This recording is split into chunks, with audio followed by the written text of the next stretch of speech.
With Parijat, we have a eminent speaker panel, and he'll be joined with Rajesh Shet, co-founder and CEO, SahiBandhu. Welcome, Rajesh. Sanjay Seshamani, Senior Executive Vice President and National Head, Retail Assets Strategy, Digital and Xsell, Kotak Mahindra Bank. Welcome, Sanjay.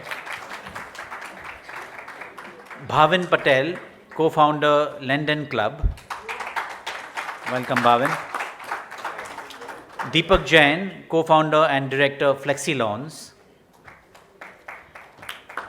And he will be joined with Anil Pinapala, founder and CEO, FlexPay by Vivif. Thank you, gentlemen, and I ask Parijat to take it from here, please.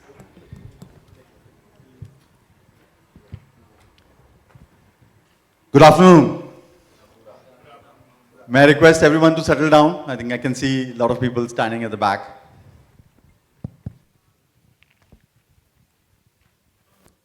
We saw almost $1 billion investment in 2021 in the lending fintechs in India. And with that, the kind of market that we're expecting to serve in next few years is going to cross over $500 billion. And that's going to happen at a scorching pace of 33% CAGR. And that's the kind of impact lending fintechs are making today. And not to say just lending fintechs, but digital lending overall, because banks, NBFCs, everyone is part of that ecosystem today. And these are being driven by both supply side as well as demand side drivers. And we know enough about it, but let me just summarize. On the demand side, India is seeing a huge middle class population with almost 46% households in that segment. And quite a few of them are in the urban segment as well. And in terms of internet consumer base, that number is again growing. We are already crossing 600 million internet users, and this number is going to touch over 900 million users in 2025. So all of these factors are really driving the way lending happens in the country and the lives of millions of consumers and businesses. So during the session today, with this eclectic mix of fintech thought leaders and achievers in their own aspects, we'll try to delve more into what is the kind of impact digital lending is creating in India, what it is expected to do, and how we are managing risks in lending. So with that, let me start first with Bhavin. P2P lending was one of the flag bearers on lending front, but somewhere it kind of slowed down. But we still believe with a population like ours, the potential is huge. So Bhavin, what is your perspective on P2P lending? What kind of potential do you see? What kind of impact do you see P2P lending making? So you are right, Parijat, when you said that it slowed down from the initial enthusiastic start. So if you look at the initial starting period of P2P, that was between 2014 to 15, and it took around 3.5 years to reach 1,000 crore worth of disbursement across all the platforms. But if you look at the growth between 2019 till now, last 3.5 years, it has grown from 1,000 crore overall disbursement till 15,000 crore overall disbursement. If you look at the current annual run rate of P2P lending platforms in terms of disbursement rate, it is somewhere around 2.5 billion. And I believe by, so there were many projections by international agencies that the Indian P2P market will reach 10 billion plus in 2025. But I am happy to share with all of you guys that we will reach that 2 years before that target.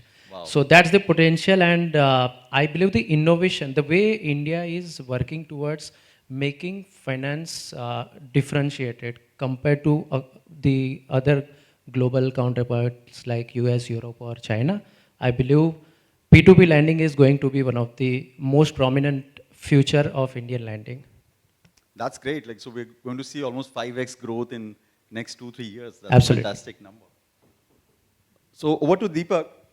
We have seen with GST coming in, MSMEs, a lot of data has got digitized, and that has propelled digital lending in MSMEs. So what's the kind of impact that you're seeing for SMEs in particular, and maybe also looking at supply chain financing, because FlexiLoans is also leading the front for supply chain finance? So, thanks, Parijat. So, in last few years, government has done a lot of initiatives, starting with JAM 20 initiatives and now with GST and account aggregator. We're seeing a lot more formalization happening on the economic front.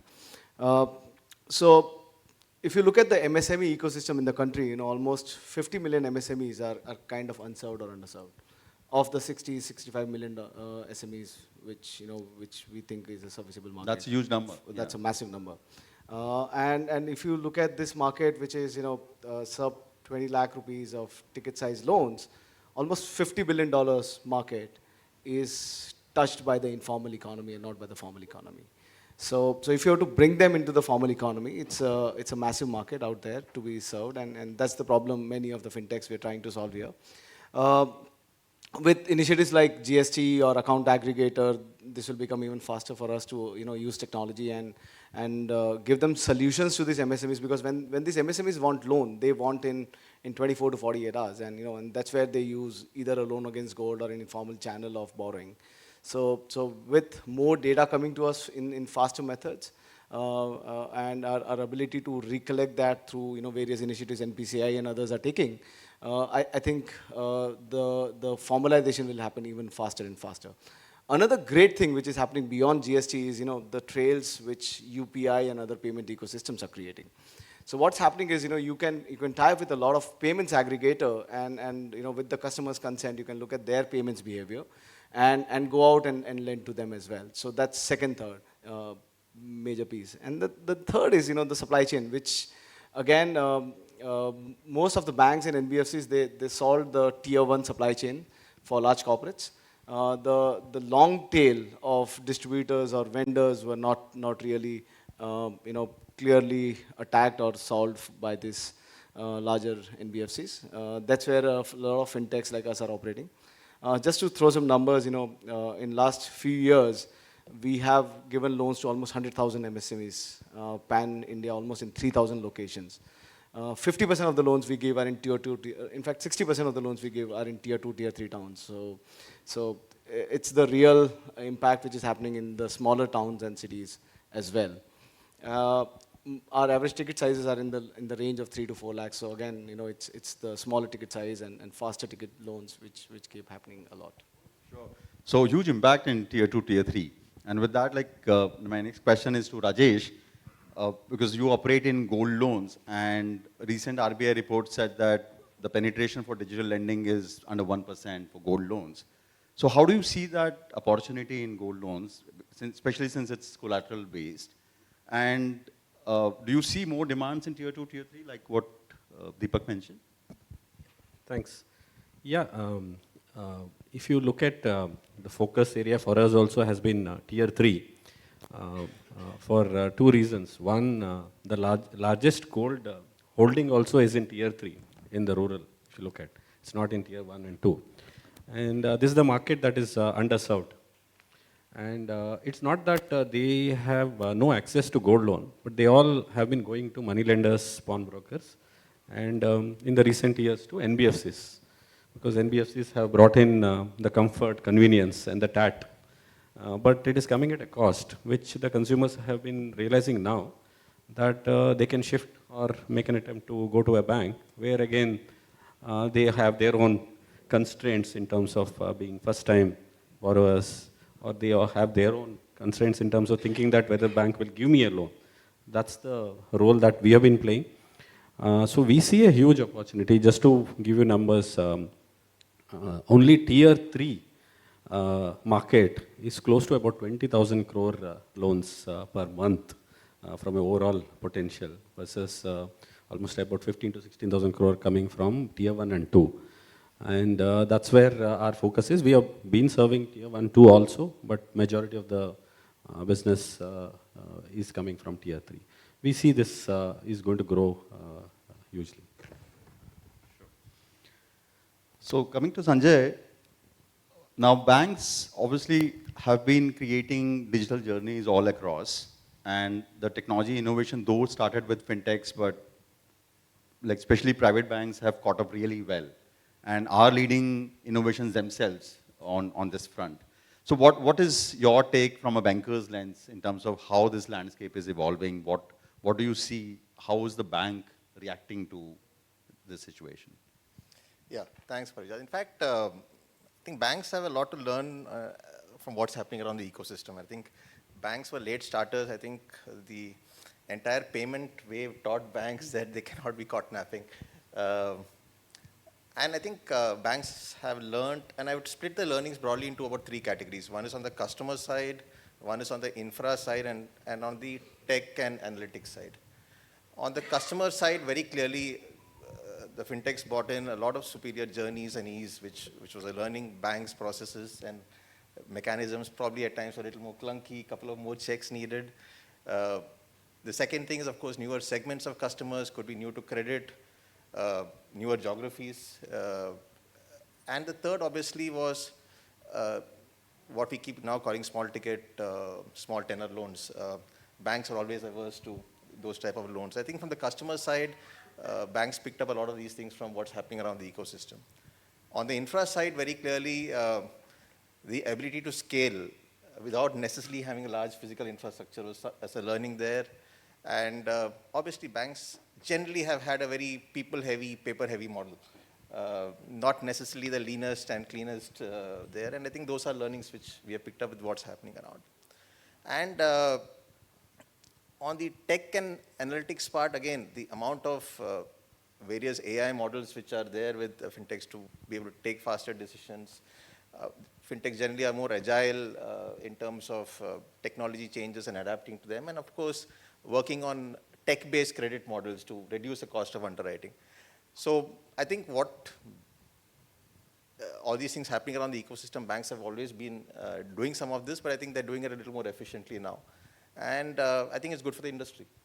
So I think a lot of learnings from the fintech side, but banks are using their own learnings now to put this in place in a much more probably cohesive manner. Certainly, I think good for the industry, certainly. You touch upon AI, ML, data analytics. So question for Anil is that since you're an unsecured loan, and that's where the biggest headway has been for lending, underwriting is the key. And we keep hearing that we move to completely AI, ML-based underwriting. What's your take on it? How much is it true? What is really the secret sauce that's behind the scene? Yeah. In terms of underwriting, I think the principles have always remained the same, right? Like the more we've changed in terms of technology, the principles of underwriting have always been the same. Your first base is to eliminate fraud. Second is to make sure there is an intent to repay. Third is to ensure there is an ability to repay. And fourth, people don't say it aloud. You want to make sure there is your ability to collect on the loan, because that's the most important part, right? To give out money is easy, but to get it back is the difficult portion, and that differentiates any good lending businesses from the bad ones. So in terms of evolution, obviously, there used to be paper-based underwriting. There used to be intuition-based underwriting. Like our neighborhood kirana store fellow knew kisko kitna dena hai. Whether this guy needs a 1,000 rupee kata or this guy needs a 5,000 rupee kata, he knew it. Relationship. but the principle always remained the same. These are the 4 basic pillars on which they built the entire business. So as technologies evolve, everyone adopts it. I mean, I'll show my age now when I say the next statement. See, when OOPS and relationship RDBMS came, everyone adopted it. Today, to go back and say, I use an RDBMS, people will laugh at you, right? Like, everyone uses RDBMS. So just like that, if you say 5 years down the line, I'm using AML for underwriting, it's a laughable concept because everyone will have some level of AML in it.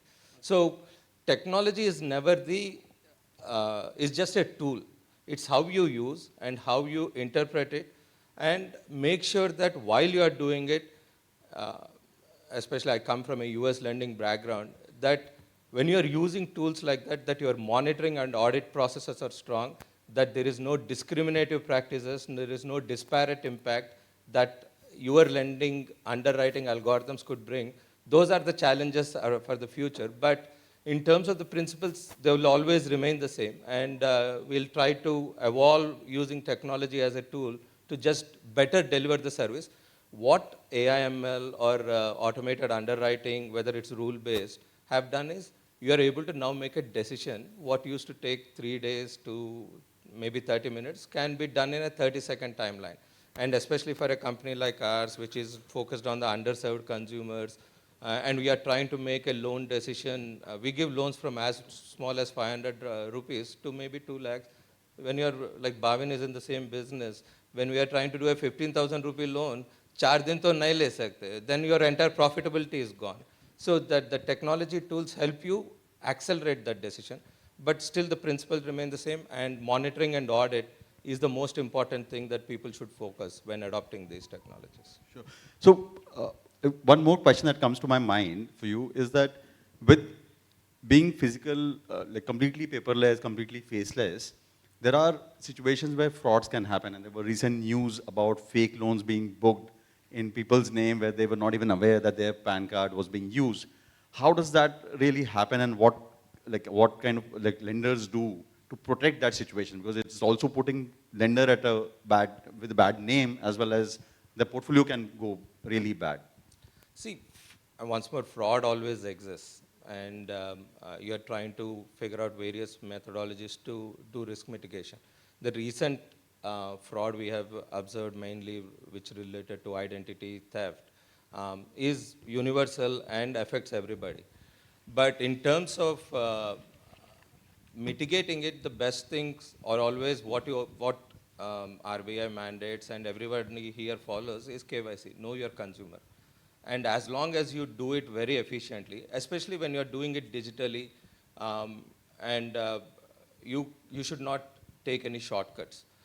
And sometimes, irrespective of how much safeguards you apply, it's not like traditional banks when they're doing paper loans with so much underwriting, it's not like they're not subject to fraud at all, right? Like all the newspaper headlines are about people have done fraudulent loans for thousands of crores and walked away. So when it happens at thousands of rupees, it's still fraud. And the same principles still apply. Like as long as your processes are strong, you have good know your customer policies. And especially when you're in digital, follow the rules, rule book and the guidelines. Especially RBI now says do a video KYC. If you're adopting video KYC, do it two-way call. And there also, you just can't depend on the human that is interacting from your side, but also use technology as an overlying thing so that when they are showing their Aadhaar card or their PAN card, that you can actually use the data within that to real-time analyze it. And we use a lot of those tools. So, so while the fraud is a big problem, especially when it affects a retail consumer who never applied for a loan and now sees an inquiry in a bureau, it's traumatic for them. But I think it's a bit of an evolution and growth process for the space. And I'm sure all of us are trying to make sure that we want to mitigate it. As I said, the first basic fundamental thing everyone wants to do in underwriting is eliminate fraud. And that's, I don't think anyone takes it lightly. But it's still at the same time, fraud still happens. So, Parijat, sorry. Just to add on, see, it's good thing that in last 4 or 5 years, we have been talking about this issue. Just go 10 years back, or maybe 2008-9, when so many fake credit cards were issued on name of so many people. मतलब आपका bill आ जाएगा, and then you will come to know that, okay, 1 lakh rupees is used, right? But people were not even discussing these points. Why? Because it was very difficult to identify fraud. Nobody was encouraging anyone to discuss about it. Today, after digital lending is coming into place, the identification of fraud has become much easier, much faster. Fraudulent activities have been always a reaction by any financial institution. But if we compare it with physical era and digital era, here it is much, much faster than the physical era. And I believe we have been more reactive to the situation, and very fast we close those windows which are being used by people. So the reaction time has come down. Absolutely. Safeguards have improved, but still like fraudsters maybe Yeah. still finding a way out. So And it all- is like we talk about at a global level that from tomorrow there won't be any hacker in the world, which is ideal situation, but practically it is not. Anil, you Yeah. are saying. Um, just to add to what Bhavin said, like the customer who is digital has a pretty good digital footprint, right? Like, and the customers we deal with are very young, and the first thing they do is express themselves on the internet. Like, they're if you're eating pani puri, they're telling the world that I'm eating pani puri now. So if I see a fake loan account created in my, I'm obviously going to tell in every platform. So the communication that is happening with the younger customer, the digitally, with a large digital footprint is a lot more. So that gets a lot more currency in the media and everything else. It's just that Bhavin is very right. Like we get to know it a lot, and that is making us better. Like we are able to react, and now all of us are taking several proactive measures at an industry level to make sure that we can tackle this problem. So taking the cue from reaction, so that there have been a lot of macroeconomic situation over the last 2-3 years which have tested both underwriting models and generally the lending itself. So question to Deepak is that how has the underwriting for SME been tested? Because there were models which were working well, but with COVID everything went for a toss and there were situations. So how has been your journey? What have you seen? So if you look at this segment of small ticket loans, and if you study this for last 20-25 years, there have been a cycle generally every 3 to 5, 4 years in the MSME world or the consumer credit card world, etc. Now, in every bad cycle, if you go and talk to the bankers who've been doing these loans back then, or you look at data, you realize that the majority of the loans which went bad was the ability to trace that customer.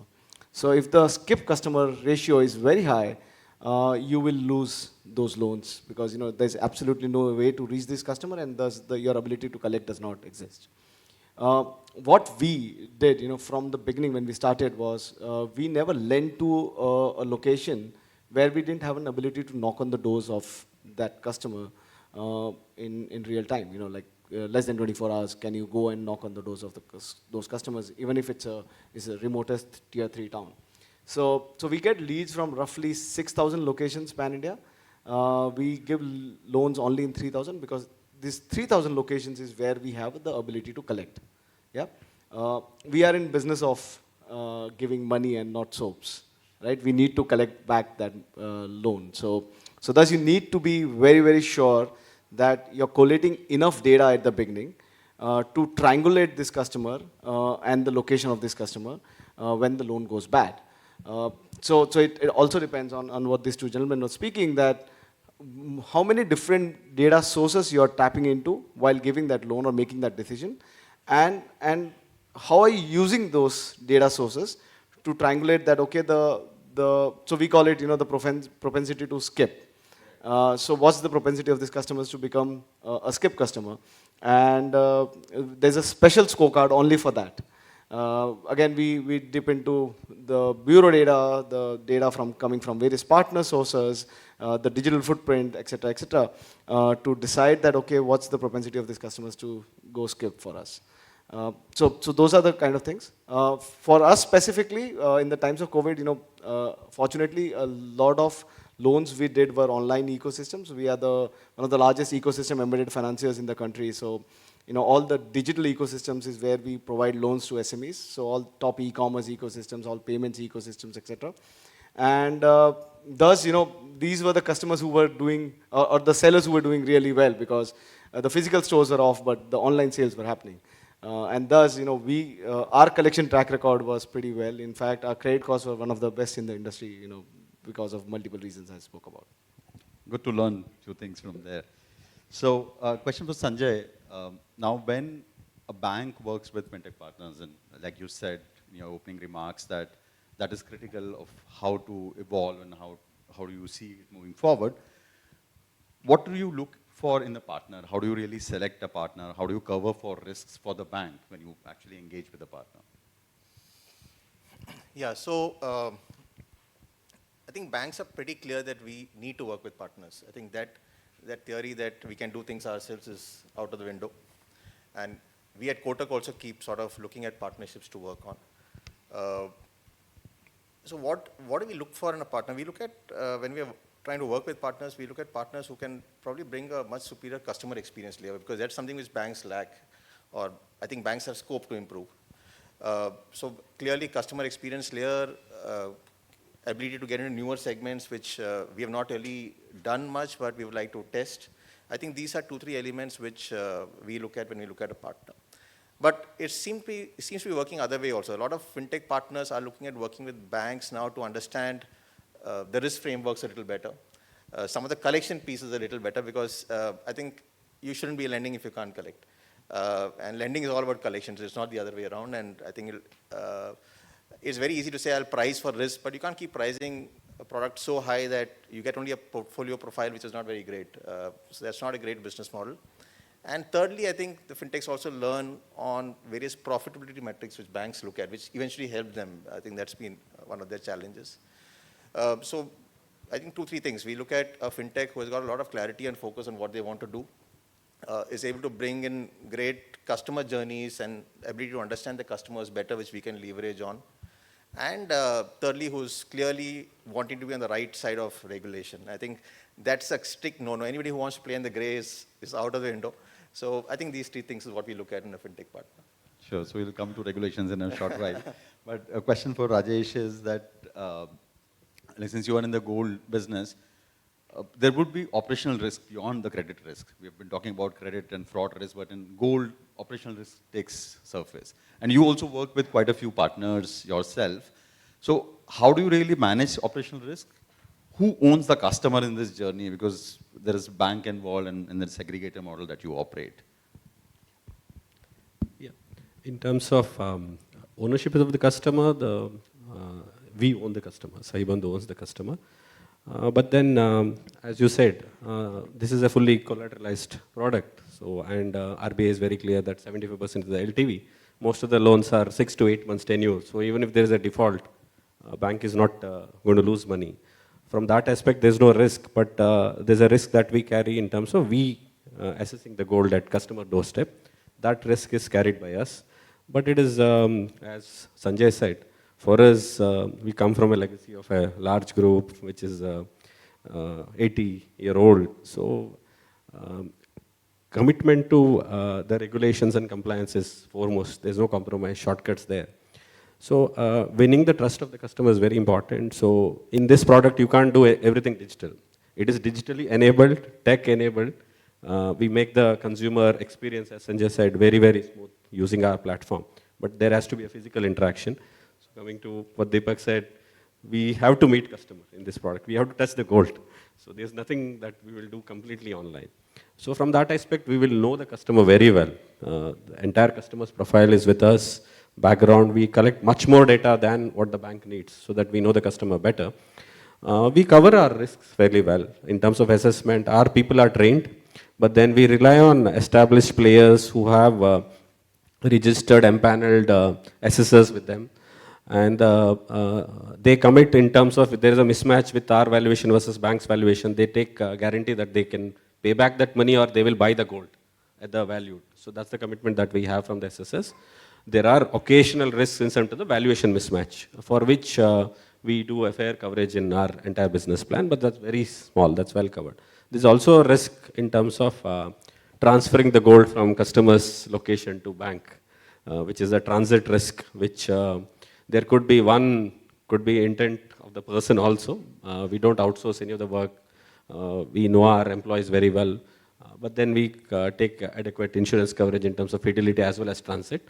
We've had very, very small cases of what we do is, even if we do at customer doorstep, just to give an example, we know at what time he has entered the customer place, and the entire proceedings there in terms of valuation, everything is recorded through our app, and that is available at the back end. So for a central operations team who do all the checks at the background that everything is fine. And then the money is transferred, and the moment they leave the customer's place to the nearest branch where the loan is likely to book, we know the transit time. So if there is a mismatch in terms of them not reaching, there are enough alarms, checks and balances at the back end. We've used technology to mitigate all this risk, but we feel we are fairly covered to take care of them. So now flipping to the regulation, Sanjay touched upon that. So Sanjay, maybe the question for you itself. So everyone is talking about the new RBI regulations around digital lending. And so how do you see that kind of playing out? Of course, I think many of the panelists here are already with NBFCs, so fairly covered. But in general, how do you see the landscape evolving? What do you see the impacts of these regulations? Yeah. No, I think the regulations or the guidelines were needed. I think it's important to have guardrails on what can be done or what cannot be done in the digital lending space. And I think the regulations that come out at least help provide the guardrails.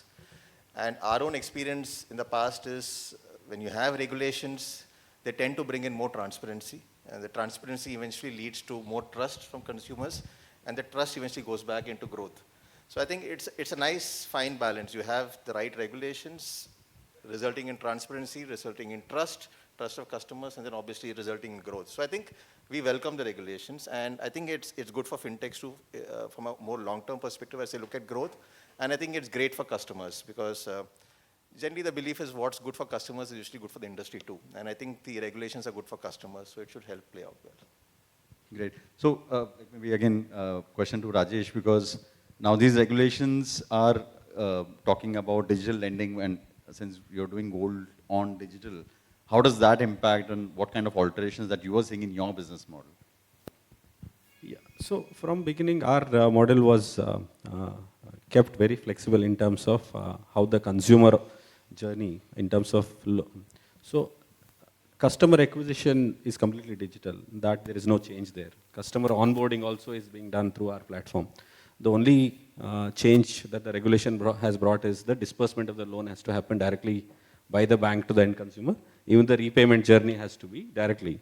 So for us, getting that customer was very, very important. The data points related to customer repayment as well as the disbursement is available as a batch file later from the back side that we get, which we can consume and analyze the customer behavior, everything. It need not necessarily flow through our system. For us, that owning that customer, that he should come to SahiBandhu. And what we have looked at is what is the need of the end consumer. Most of the targeted advertisement that you will see is for gold loan, you come to us. We have tried to go one step behind and see for what are they coming. So we have enough data in the last 3 years in terms of customer end use. That's where we have tried to target. And more and more we do this deeper analysis, then we have been able to expand. People who have not even thought that the gold loan could be an option, they have come to gold loan to meet that requirement. So our focus would be to meet that demand. We will follow, and we have tweaked immediately the model in terms of from the bank partners, the money can be directly disbursed to customer. We don't see any challenge in terms of our business model overall with the change. So, Anil, I'm going to ask you to look into the crystal ball and talk about BNPL, which has been like really a talk of the town for quite a few years now. But globally, it has seen high NPAs. In India, again, we are looking at regulations coming in for BNPL. US is talking about regulations. How do you see that space evolving? Because it directly connects to your business as well of unsecured lending. Yeah, I mean, BNPL has been a big growth factor, not just in India, but globally. I mean, the business model has been existing forever, right? Like buying products at the market price with a small discount from the merchant and trying to kind of adjust the pricing from the discount from the merchant as a means of managing credit risk. So the global phenomena has been mainly from 3 different aspects, right? Like one is the data protection issue itself. How much data is being accessed? How is it being accessed? Is the customer clearly getting informed about what is being accessed to underwrite the consumer? The second one is the overall pricing risk itself. Is the merchant aware of what they are getting into? Because there are several small merchants who are getting into the ambit of this BNPL products. And what the regulators are clearly concerned about from a consumer point about is the consumer sure about what they are getting into it. So obviously, during COVID, some of these companies have seen a lot of growth. And as especially in the US market, as the free money kind of left it, they are now seeing a bigger pressure in credit losses, which obviously is now trying to get passed on to the consumer. Because one of the biggest revenue earners for them is fee-based. They are charging really high late fees and all. So the disclosures is the challenge that everyone is trying to look at. But if you look at our own digital lending guidelines, it is pretty clear, like the disclosures have to be transparent to the consumer. So, I mean, RBI has always been a very forward-looking regulator, and I think the digital lending regulations kind of speak to the BNPL product itself. The second thing RBI is trying to do, which is one of the biggest problems the industry faces, is most of them treat it as a payment product, hence don't do credit reporting. And when you don't do credit reporting, there are two risks, right? One, of loan stacking, where the customer is over-leveraged. Two, the system, like lenders, other lenders do not even know the risk that they are about to carry, because this particular credit transaction was not even reported as a credit transaction. And if you look at our digital lending guidelines, once more, RBI is making clear, if you're giving money to a customer, whoever is paying for it, it is a lending transaction and has to be reported to a bureau. So once more, in terms of, I mean, I don't want to speak globally, and several regulators are tackling it in many different ways. I think the digital lending guidelines that RBI has come up with have clearly laid out what they're expecting any credit product to do. And they have also laid out that BNPL is kind of a credit product. Stop treating it as a payment product and make sure that the disclosures are transparent and the reporting is universal. So, and they've also said most credit lending has to be done by regulated entity. Now, I mean, we used to call ourselves Fintech NBFC, and I used to come in a t-shirt. Now I'm putting a button-down shirt because I want to be first called as an NBFC that is using technology. So, so I think we as a country are better prepared to address these challenges than many regulators globally. And to Sanjay's point, regulation is always welcome, and if the consumer is protected, it's always better for the industry's growth. Just to add, winning the trust of the customer is very, very important. As Sanjay said, if any RBI regulation is good for consumer, finally it is good for the industry. We've seen with the recent guidelines, there were few practices that were adopted where in terms of transparency, customers were not aware, especially in gold loan. That's how the industry operated overall, from money lender to NBFC, something called jumping rate concept, high late fee charges. All those have been cleaned up now. For us, from beginning, we were very clear that we should have a very, very transparent way of explaining everything to customer. In the long run, we believe that's what is going to happen. So with this regulation now, it's a level playing field. Everybody has to follow the norm. So we believe it will weed out all the unfair practices, and it's a win-win for everyone, the bankers, for us, as well as the consumers. And Bhavin, I didn't mean to put you on a spot by saying you're on a No, that's absolutely okay.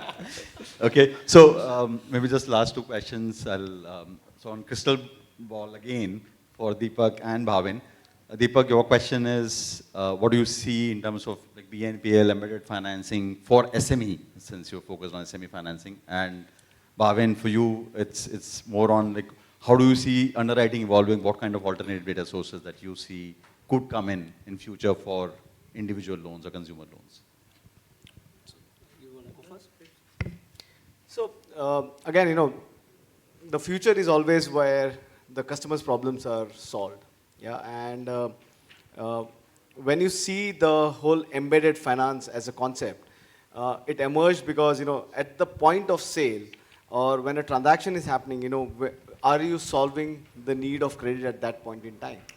And that's a real need at that point in time, right? And this is where the consumer BNPL is clicking as well. When a distributor is selling to a retailer, when a manufacturer is selling to a distributor, there's a real need of credit there at that point in time. And can you solve that in a journey which is embedded in real time? That's what Okin is trying to do as well. That's a massive problem out there. And I believe, if you were to look at next 5 years, supply chain as an industry or supply chain financing will grow massively. That's where FlexiLoans has invested a lot. We are already, lending with almost 20 plus ecosystems, and we have almost 20 lenders at the back end, who are doing this financing along with us, including all the top MNC banks, all the top private sector banks, etc., etc. So there are three types of products there: the vendor financing side, the dealer financing side, and the direct to retail or BNPL, the merchant financing side. In all of this, there is a real credit need which the fintechs are trying to solve by ensuring that the decisions happen real time. However, ensuring that you have done enough checks to ensure that the customer is real. Again, in this part of lending, there is a lot of partner data available because most of these merchants are buying or selling to this large anchor corporate or a large distributor for months and years. So you use that data, you use their KYC information to ensure that it's the real merchant who's applying, and then you also use the merchant sales ecosystem to triangulate the identity of this customer. With this, I think the embedded financing will go to the next level, and you'll see a few billions of dollars being disbursed. We at FlexiLoans are seeing massive growth in disbursement. So this is how the network effect happens, right? Initial years, you're collecting data, you're creating a distribution network, you're creating distribution touch points of sourcing, of liability side, etc., etc. In first 5 years of our operations, we cumulatively disbursed roughly $200 million. This year alone, we'll do more than $200 million. So that's the level of network effect, which keeps coming in as you scale and as you grow, and the right capital is backing you as well. Fantastic. Bhavin. So I'll not take much time, I am sure. They are worried about the time. So in short, I personally see a dream of India where you wake up in the morning, peeping into your mobile, and you see the message that today you may require 5,000 rupees to make this purchase for this plan. And that will be available by 12 o'clock in the afternoon. Go ahead and do that, right? So, and this is possible because data points are available. And I see that in next 2 to 5 years, Indian lenders will go too much deeper inside the data points. Not much on the personal identity side, but inside the usage pattern, behavioral pattern. So if I compare that simply with the physical world, which was going on for last 30 years. So there the bank manager would know the individual who is coming to take the loan, and he will do his own assessment, how they were assessing it. कि अच्छा पटेल साहब आएंगे, पटेल साहब ये करते हैं, इस तरीके से बिहेव करते हैं, कम्युनिटी में उनका इतना नाम है तो उनको 25 लाख का लोन दे सकते हैं. But let's say somebody else is there, उसको नहीं दे सकते क्योंकि ऐसा है. Now whether this kind of thing is possible by data or not, very much and in much depth, that okay, if Mr. Patel is taking this route to reach the office against Mr. Sinha who is taking the another path, and what is the difference between that and what could be the interpretation of these two differences of personality, right? So there are so many different things are possible. I have seen a couple of US startups, you might have seen as well, where doing underwriting basis on voice modulation of the customer, facial expression change from the video which they are submitting while completing the application, right? These are possible. Now point is how diligently you are working on those algorithms. I think in India till date we focus less on building the product or such kind of algorithm, whereas Europe and US focuses a lot on this, registering the IPs, creating patents around that. I believe now India has started taking action into this direction. So next 2 to 3 years we will see lot different kind of data points, even other than bureau or reporting which is happening in current world. But I think next 3 years will give you the picture, and we'll try to give us some visualization that how deeper lending can get into India. Fantastic. So with that, I think we'll have to end the session here. We're already over time. But to just summarize, the lending itself is really underserved in India, credit as a product. And we see digital lending going to be the forerunner to make sure that that happens. Technology has enabled efficiency, brought in customer experience, made sure that the NPAs are under control. And the impact is still huge. By sitting in Mumbai, maybe organizations are able to serve in 3,000 plus locations. And what we are also hearing is regulation itself is not bad. That's bringing in more control, more transparency for consumers, and that drives trust, which will definitely bring in more network effect and more business for the industry itself, as well as benefit for the customers. So with that, huge round of applause for our audience and for our panelists who have shared their insights. So thank you very much, gentlemen. It was really a pleasure to have you here. Thank you.